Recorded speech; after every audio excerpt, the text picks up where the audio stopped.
अस्सलाम वालेकुम, welcome to my YouTube channel. तो आज हम पढ़ेंगे अबाउट बायोमोलिक्यूल्स के बायोमोलिक्यूल्स क्या होते हैं। फर्स्ट के bio means life and molecules are the chemicals which help in making the life of living organisms. So living body contain a biomolecule, some are organic and other are inorganic in nature. Like जैसे हमने यहाँ पर एक example लिया है blood का कि blood have all biomolecules which is in diffusible form, like example glucose, lipids, fatty acids, all these are the organic in nature. But beside this, some inorganic ions are also diffusible in form in blood, like calcium, mineral, sodium, chloride, all are in diffusible form. Molecules such as carbon dioxide, water, carbohydrates, proteins, lipids, and nucleic acid, all these help in making the body and body cells. Okay, so here is a flow chart of the biological compounds. Four is a major components of biological compounds like protein, carbohydrate, lipids, and nucleic acid. तो protein क्या है? Protein एक polymer chain होती है जो कि बनी हुई होती है किसकी? अमाइनो एसिड्स की। कार्बोहाइड्रेट जो है वैसे ये जो सिंपल शुगर या फिर पॉलीमर जो कि कंपोज हुआ हुआ होता है सिंपल शुगर्स का। इसके डिफरेंट टाइप्स भी आ जाते हैं, some like monosaccharides, disaccharides, oligosaccharides and polysaccharides. इसके अलावा लिपिड है। लिपिड में लाइक जैसे a fat, an oil, a wax और a steroid, these all are the types of lipids. इसके अलावा nucleic acid, a polymer composed of components like sugar, organic nitrogenous bases and phosphoric acid. तो one by one हम इन सब को deep study भी करेंगे। तो फर्स्ट आज हम पढ़ेंगे अबाउट प्रोटीन के प्रोटीन क्या है। तो first discovery of protein, first describe by Dutch chemist Gerardus Johannes Mulder and named by the Swedish chemist John Jacob Berzelius in 1838. Protein जो है वो बना हुआ होता है किसका? Carbon, hydrogen and oxygen. ये मेजर थ्री एलिमेंट्स हैं जो कि ऑर्गेनिक कंपाउंड्स बनाने में हेल्प करते हैं, कार्बन, हाइड्रोजन एंड ऑक्सीजन। पर इसके अलावा जो प्रोटीन के अंदर मेन इंपॉर्टेंट एलिमेंट होता है कौन सा? नाइट्रोजन, जिसकी वजह से प्रोटीन की लॉन्ग चेन्स बनती हैं। इसके बाद आते हैं हम उसके स्ट्रक्चर पर कि protein is made up of amino acids. अब अमाइनो एसिड क्या है? अमाइनो एसिड खुद बना हुआ होता है किसका? Amino acid is made up of amino group NH3 and carboxylic group. These COOH, these are both is the functional group which help in making the amino acid. When both functional group are attached with the same carbon, it's called as alpha carbon. Like here, this is a picture. अब अगर आप इस pick में देखें तो इसमें क्या है? एक ही कार्बन के साथ एक साइड से क्या है? अमाइनो ग्रुप अटैच है और सेकेंड साइड से क्या है? कार्बोक्सिलिक ग्रुप अटैच है, जिसकी वजह से इसको हम कहेंगे कि ये क्या होगा? अल्फा कार्बन होगा। पर इसके अलावा क्या? R is a radical which may be H ग्लिसराइन और CH3 alanine। लाइक यहाँ पर अगर आप देखें कि ये R है, R means radical. Different amino acids जो हैं वो प्रोटीन बनाने में हेल्प करते हैं। तो अब जितने डिफरेंट होंगे उनकी वेरिएबिलिटीज जो होती हैं वो किस वजह से होती हैं? Due to the radicals. Like अगर H मौजूद होगा इट मीन्स कौन सा अमाइनो एसिड है? ग्लिसराइन। CH3 है इट मीन्स वो एलेनाइन अमाइनो एसिड है। इसके अलावा हम इसकी और एक्सप्लेन करके इसकी जो है डायग्राम आपको बताते हैं। लाइक यहाँ पर अगर आप देखिए स्लाइड में तो अमाइनो एसिड का स्ट्रक्चर है। तो यहाँ पर आपको डिफरेंट कलर्स के साथ मैंने मेंशन किया गया है कि this is the amino group. वैसे क्या है? नाइट्रोजन की आउटर मोस्ट शेल में वैलेंसी होती है 3। तो एक वैलेंट इलेक्ट्रॉन जो है म्यूचुअल शेयरिंग करेगा विद द कार्बन। इसके अलावा 2 और इलेक्ट्रॉन्स रहते हैं तो उसके साथ म्यूचुअल शेयरिंग कौन करेंगे? हाइड्रोजन। जिसकी वजह से इसका आउटर मोस्ट शेल कंप्लीट होता है। इसके अलावा अगर यहाँ पर देखें तो ये कार्बोक्साइल ग्रुप है COOH, तो इसकी डायरेक्ट बॉन्डिंग किसके साथ है, इस कार्बन के साथ। पर अगर आप देखें कार्बन की, ये आपने सारी जो है केमिस्ट्री में पढ़ा होगा कि कार्बन के पास आउटर मोस्ट शेल में 4 इलेक्ट्रॉन होते हैं, टेट्रावैलेंट होते हैं इनकी वैलेंसी। तो उस वैलेंसी को कंप्लीट करने के लिए यहाँ पर साइड रिएक्शन से रेडिकल्स भी आते हैं जो कि डिफरेंट टाइप के होते हैं। अगर हाइड्रोजन आ गया तो जिसकी वजह से ग्लाइसाइन बनेगा, अगर जो है CH3 आ गया तो उसकी वजह से एलेनाइन बनेगा। सेम इसी तरह से CH2OH अगर अटैच हो यहाँ पर तो उसको हम कहेंगे कि वो सेराइन अमाइनो एसिड है। इनके और अलग से मैंने डायग्राम्स में शो किया गया है। यहाँ पर अगर आप देखें तो इस अमाइनो एसिड में हाइड्रोजन है, इट मीन्स ग्लाइसाइन। इस CH3 यहाँ पर अटैच है जिसकी वजह से इसको हम कहेंगे कि ये क्या है, एलेनाइन है। CH2OH अटैच है इसके साथ, तो इसको हम कहेंगे कि ये क्या है, सेराइन अमाइनो एसिड्स है। तो ये क्या है, डिफरेंट टाइप के अमाइनो एसिड्स होते हैं, प्रोटीन बनाने में हेल्प करते हैं। अगर हम अमाइनो एसिड की और ज़्यादा डिटेल स्टडी करेंगे तो यहाँ पर क्या है, amino acid as a building block of protein.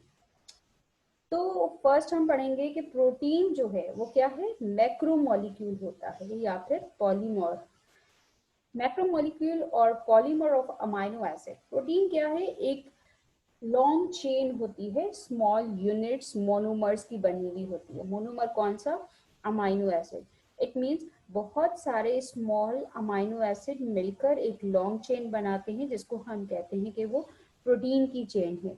अब बहुत सारे स्मॉल अमाइनो एसिड अटैच होने की वजह से इसको हम कहेंगे कि ये क्या है, पॉलीमर की चेन है। पर अब वो मॉलिक्यूल जितने ज़्यादा लॉन्ग चेन होगी तो उसको हम कहेंगे कि वो लार्ज मॉलिक्यूल है, जिसकी वजह से इसको और कहा जाता है कि ये क्या है, मैक्रो मॉलिक्यूल है। ठीक, तो ये क्या है, इसी वजह से प्रोटीन जो है एक पॉलीमर होता है और अमाइनो एसिड स्मॉल यूनिट होता है जिसको हम कहते हैं कि वो अमाइनो एसिड जो है वो मोनोमर है।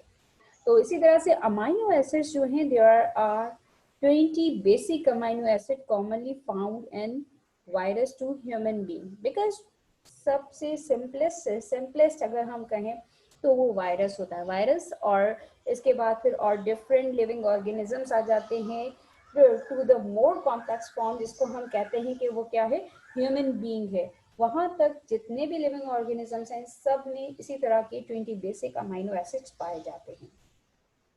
इसके बाद आते हैं हम लिंकेज ऑफ अमाइनो एसिड पर। Each amino acid is joined by the other amino acid forming a long continuous unbranched polymer chain called polypeptide chain. अब बेसिक क्या है, एक अमाइनो एसिड दूसरे अमाइनो एसिड के साथ अटैच होता है विद द पेप्टाइड बॉन्ड। अब जैसे हम पहले ही पढ़ चुके हैं कि बहुत सारे अमाइनो एसिड अटैच होकर एक प्रोटीन की चेन बनाएंगे। तो अब जितने ज़्यादा अमाइनो एसिड्स होंगे तो उतने ज़्यादा पेप्टाइड बॉन्ड होंगे। अब जितने ज़्यादा पेप्टाइड बॉन्ड होंगे तो इस वजह से उसको कहेंगे कि वो पॉलीपेप्टाइड की एक चेन बनी है। यहाँ पर और ज़्यादा डिटेल में हम आपको एक्सप्लेन करते हैं विद डायग्राम हमारी नेक्स्ट स्लाइड के अंदर। तो वो नेक्स्ट स्लाइड में यहाँ पर अगर आप देखेंगे ये डायग्राम शो की गई है कि एक अमाइनो एसिड है, ये दूसरा अमाइनो एसिड है। अगर आप देखेंगे इसमें कि 2 अमाइनो एसिड्स में से क्या है, एक अमाइनो एसिड से 2 हाइड्रोजन और नेक्स्ट अमाइनो एसिड से एक ऑक्सीजन जब रिमूव होता है जिसकी वजह से क्या है कि कार्बन की डायरेक्ट बॉन्डिंग हो जाती है किसके साथ, दूसरे अमाइनो एसिड के नाइट्रोजन के साथ, जिसकी वजह से यहाँ पर हम कहेंगे कि ये एक पेप्टाइड बॉन्ड बना है। तो कार्बन की डायरेक्ट लिंकेज किसके साथ हो गई, नाइट्रोजन के साथ, जिसकी वजह से यहाँ पर पेप्टाइड बॉन्ड बना। यहाँ पर एमसीक्यूज भी काफ़ी आते हैं टेस्ट वगैरह में, एमकेट्स के मेडिकल यूनिवर्सिटीज़ में, कि जो है प्रोटीन के अंदर जो बॉन्ड है वो कौन सा बना है, कार्बन एंड नाइट्रोजन की वजह से बना है। तो ये एमसीक्यूज में मोस्ट इम्पॉर्टेंट क्वेश्चन है, ये काफ़ी दफ़ा आया हुआ है। तो यहाँ पर ये क्या है, पेप्टाइड बॉन्ड बना है। इस तरह से अब जितने ज़्यादा अमाइनो एसिड्स होंगे उतने ज़्यादा वहाँ पर क्या है, पेप्टाइड बॉन्ड बनेंगे। तो अब जितने ज़्यादा होंगे इसी वजह से उसको पॉलीपेप्टाइड जो है चेन कहा गया है। अब ये प्रोसेस जो होता है by the process of condensation process या फिर डिहाइड्रेशन सिंथेसिस के जरिए, क्योंकि इसमें ऐसा होता है कि जब टू अमाइनो एसिड्स अटैच होते हैं तो उसमें क्या है, वाटर रिमूव होता है। अब जैसे ही वाटर बनकर रिमूव हुआ है तो इसको हम कहते हैं डिहाइड्रेशन सिंथेसिस या फिर कंडेंसेशन प्रोसेस। यहाँ पर अगेन मैंने यहाँ पर रिपीट किया गया, during the process of protein synthesis each amino acid linked together by condensation process. Okay, clear है। नाउ इसके बाद हम यहाँ पर polypeptide with usually more than 100 amino acid, more some are small in size have less amino acid, कि अगर अगर small chain होगी उसके अंदर अमाइनो एसिड्स की क्वांटिटी कम होगी तो उसको हम कहेंगे कि एक शॉर्ट चेन पेप्टोन्स बनी है। पर अगर इस मोर कॉम्प्लेक्स फॉर्म में एक लॉन्ग चेन प्रोटीन की बनी है तो उसमें मोर देन 100 अमाइनो एसिड होंगे, जिसकी वजह से वो एक पॉलीमर की चेन बनेगी, जिसको और हम कहेंगे कि वो मैक्रोमोलिक्यूल बना है प्रोटीन का। और इसके अलावा sequence of amino acid is specific for each protein. Like जैसे अगर हम एग्जांपल लें ह्यूमन बॉडी का, ह्यूमन बॉडी के अंदर लाइक जैसे स्किन है, हेयर है, नेल्स है, इनकी डिफरेंट प्रोटीन्स होते हैं जिनकी डिफरेंट सीक्वेंस स्पेसिफिक होती है हर प्रोटीन की, जो कि प्रोटीन आगे जो है बॉडी के अंदर काम करवाने में हेल्प करते हैं। उसके बाद हम पढ़ेंगे आज structure of proteins. Structure of protein 4 types के होते हैं according to their structures. Like जैसे यहाँ पर फर्स्ट हम पढ़ेंगे प्राइमरी प्रोटीन। प्राइमरी प्रोटीन ऐसा प्रोटीन होता है जो कि sequence of a chain of amino acid, जो कि लीनियर फॉर्म में होती है, बिल्कुल सिंपल सी चेन होगी, जिसको हम कहेंगे कि वो प्राइमरी प्रोटीन स्ट्रक्चर है। इसके बाद सेकेंड होता है जिसको हम कहते हैं सेकेंडरी प्रोटीन स्ट्रक्चर्स। अब सेकेंडरी प्रोटीन स्ट्रक्चर अगर local folding of polypeptide chain into helical और शीट। अब ये क्या होता है कि एक स्पाइरल फॉर्म में, हेलिकल फॉर्म में स्ट्रक्चर होता है, चेन होती है प्रोटीन की, जिसकी वजह से उसको सेकेंडरी प्रोटीन स्ट्रक्चर कहा जाता है।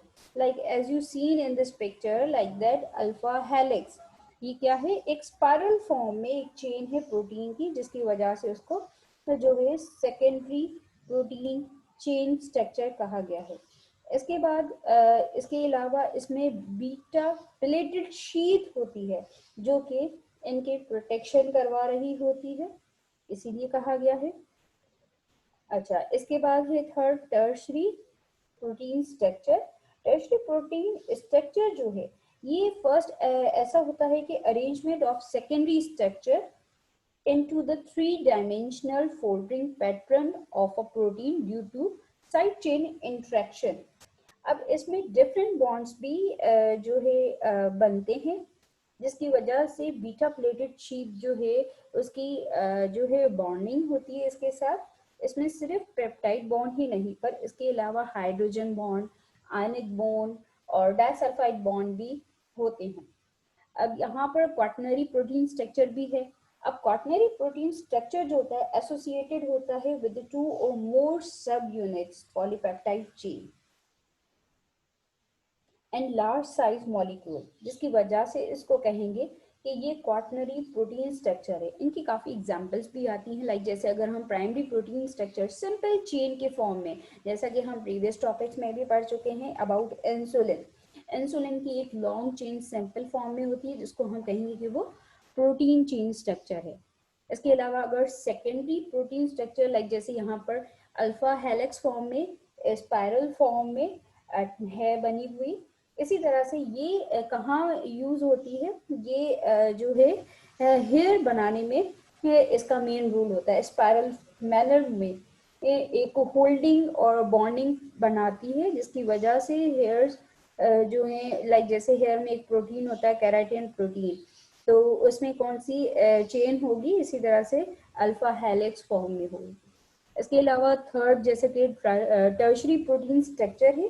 अब टर्शरी प्रोटीन स्ट्रक्चर जो है इसका एक एग्जांपल आ जाता है जैसे लाइसोजाइम एंजाइम है एक, जो कि आईज के जो हमारे टीयर्स होते हैं उसके अंदर भी होता है, स्लाइवा में भी होता है। तो ये किसका बना हुआ होता है? टर्शरी प्रोटीन स्ट्रक्चर का। इसके अलावा लास्ट जैसे क्वाटनरी प्रोटीन स्ट्रक्चर है। अब क्वाटनरी प्रोटीन स्ट्रक्चर जो है मोर कॉम्प्लेक्स फॉर्म में होता है, हाईली क्वाइल्ड होता है, जिसमें बहुत सारे टू और मोर देन जो है पॉलीपेप्टाइड चेन्स होती हैं, जिसकी वजह से बनता है। इसमें एक एग्जांपल बेस्ट आता है, इसके काफ़ी एमसीक्यूज आते हैं इस टॉपिक से रिलेटेड टेस्ट में भी, और कि जो है क्वाटनरी प्रोटीन स्ट्रक्चर जो है उसका एग्जाम्पल क्या है, तो उसका क्या होगा? हीमोग्लोबिन होगा। इसके बाद हम आते हैं अबाउट सोर्स ऑफ प्रोटीन, कि प्रोटीन हमें डाइट में से कहाँ कहाँ से मिलता है। तो प्रोटीन हमें एग, फिश, मिल्क, पल्सेस, इसके अलावा और डिफरेंट आइल्स हैं वहाँ से भी मिलता है। तो ये क्या है? हमारी डाइट में से हमें प्रोटीन मिलता है in human being and animals. पर इसके अलावा अगर हम प्लांट्स की बात करें तो प्लांट्स अपने प्रोटीन खुद बनाते हैं। अच्छा, इसके बाद मेन फंक्शंस क्या हैं प्रोटीन के? तो protein are building block of tissues. ये बॉडी के अंदर टिश्यूज बनाने में हेल्प करते हैं, लाइक जैसे हेयर्स, स्किन, नेल्स। अगर बर्ड्स की बात की जाए तो उनमें फीदर्स बनाने में भी हेल्प करते हैं। It's help in cell activities, provide mechanical support in inside the cell and outside the cell. Protein synthesize the enzymes, क्योंकि मोस्टली जितने भी एंजाइम्स हैं वो प्रोटीनियस इन नेचर होते हैं, प्रोटीन के ही बने हुए होते हैं, which accelerate the metabolic activities. It performs the regulatory function of hormones as a growth hormone or and gene activators। कि काफ़ी जो हमारी बॉडी के अंदर हार्मोन्स होते हैं वो प्रोटीनियस इन नेचर होते हैं, जो कि रेगुलेटरी फंक्शन परफॉर्म करते हैं। सिर्फ यही नहीं, इसके अलावा जीन एक्टिवेशन करवाना काम भी क्या है? प्रोटीन का होता है। ये हम आगे पढ़ेंगे, जो है टॉपिक्स आएंगे हमारे जीन एंड डीएनए स्ट्रक्चर से रिलेटेड, तो उसमें मैं और आपको एक्सप्लेन करूँगी। इसके अलावा हमारी बॉडी के अंदर एंटीबॉडीज़ होते हैं, एंटीजीन होते हैं। ये क्या है? WBC जो वाइट ब्लड सेल्स हैं, जो हमारी जो भी अगर फॉरेन पार्टिकल हमारी बॉडी के अंदर आ जाते हैं तो उसे फाइट करने में और हमारी बॉडी को डिफेंस प्रोवाइड करवाने में हेल्प करते हैं। तो ये एंटीजीन एंड एंटीबॉडीज जो हैं वो भी क्या है? प्रोटीन्स के बने हुए होते हैं। इसके अलावा फाइब्रस प्रोटीन होते हैं कुछ, जो लाइक जैसे ब्लड क्लॉटिंग में हेल्प करवाते हैं। तो ये भी किसके बने हुए हैं? प्रोटीन्स के बने हुए हैं सारे। तो ये हमारा था आज का topic about biomolecules and detail explanation about the protein. अगर आपको मेरा ये टॉपिक समझ में आया हो, अच्छा लगा हो, तो लाइक ज़रूर कीजिएगा।